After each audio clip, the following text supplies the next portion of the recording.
اور مومن لوگ کہتے ہیں کہ جہاد سے متعلق کوئی سورت کیوں نازل نہیں ہوتی، لیکن جب کوئی واضح احکام والی سورت نازل ہو اور اس میں جنگ کا بیان ہو تو جن لوگوں کے دلوں میں نفاق کا مرض ہے تم ان کو دیکھو کہ تمہاری طرف اس طرح دیکھنے لگیں جس طرح کسی پر موت کی بے ہوشی طاری ہو رہی ہو، سو ان کے لیے خرابی ہے۔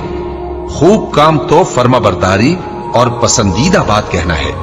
پھر جب جہاد کی بات پختہ ہو گئی تو اگر یہ لوگ اللہ سے سچے رہنا چاہتے تو ان کے لیے بہت اچھا ہوتا۔